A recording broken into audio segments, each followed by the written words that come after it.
당신이 잠들기 전에 찬미예수님 집사 파더입니다.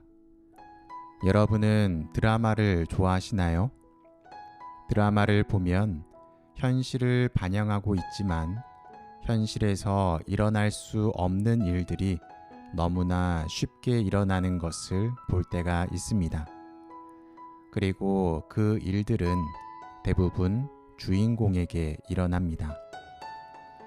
드라마의 등장인물을 보면 주인공은 대부분 어리숙하거나 어딘가 부족하고 어려운 환경 속에서 자라는 등의 특징을 지닙니다.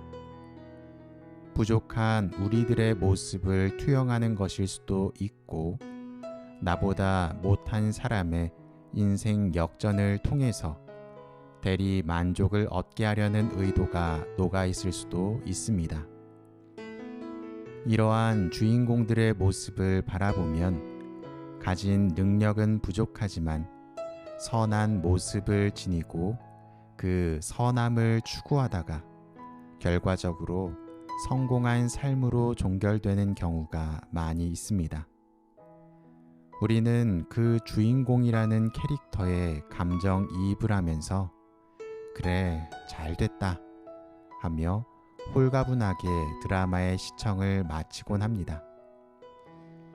이런 드라마를 보면 종종 이런 일들이 일어납니다.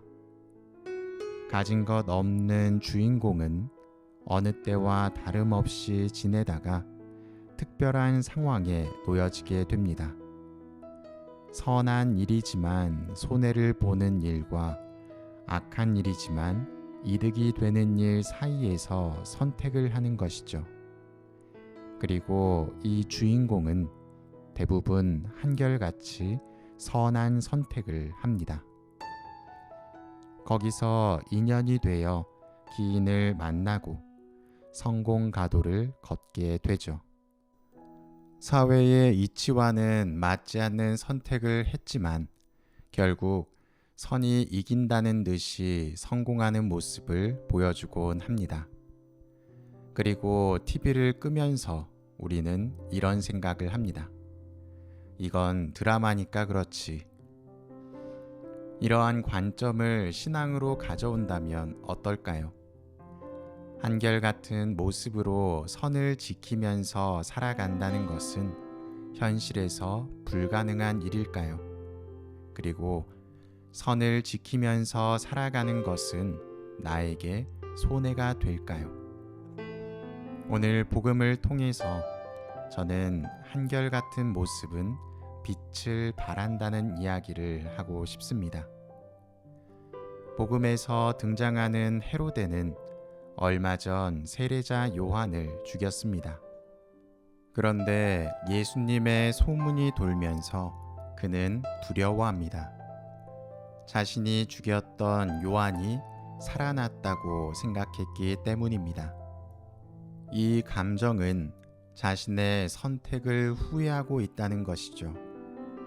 이 감정이 어떻게 이루어졌는지 살펴보면 이렇습니다. 요한을 감옥에 가두어 두기는 하였지만 그를 두려워하였고, 때로는 요한의 말을 귀담아 들었던 헤로데는 커다란 잔치를 벌입니다. 그리고 평소 헤로데와의 혼인을 좋지 않게 보던 요한을 죽일 수 있는 기회가 헤로디아에게 주어집니다. 잔치 중에 소녀의 춤이 마음에 들었던 헤로데는 호기롭게 이야기합니다. 내 재산의 반이라도 줄 테니 청이 있으면 이야기해 보아라.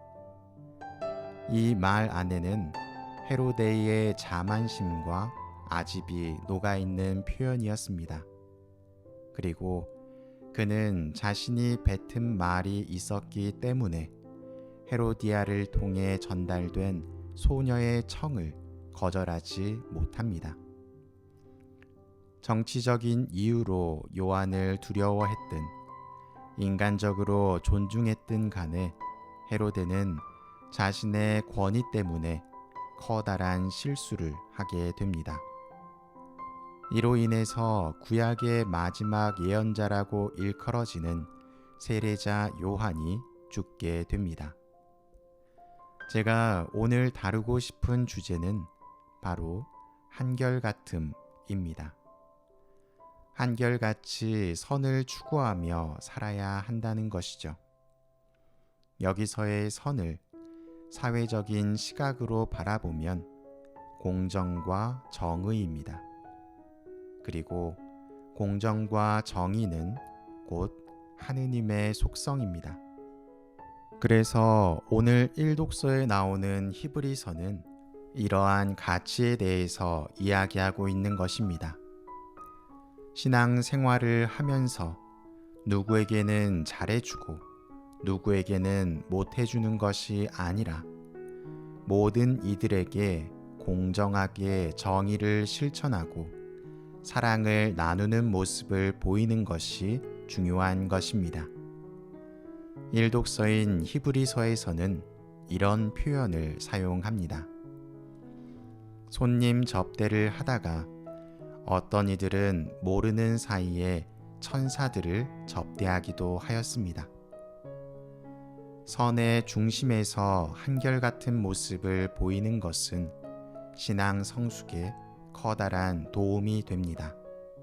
그러나 신앙적인 시각을 가지고 있지 못한 사람은 이렇게 이야기할 수 있습니다.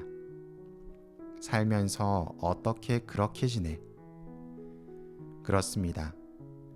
사회에 속한 삶을 영위하는 우리는 언제나 올바른 선택을 하며 살 수 없을지도 모릅니다.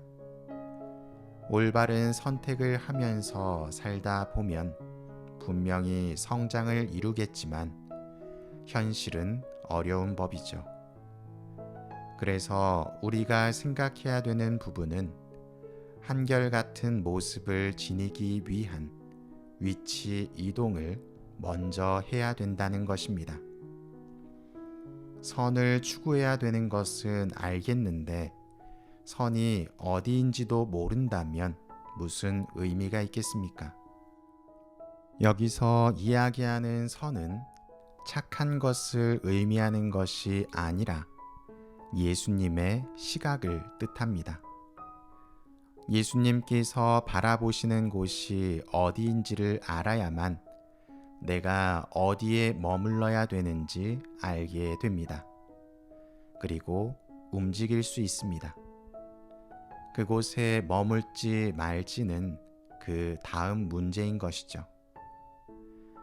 신앙 안에서 그리스도의 시각을 키워나가기만 한다면 우리는 올바른 출발선에 서게 되는 것입니다. 한 발씩 발걸음을 떼는 것은 그 다음입니다.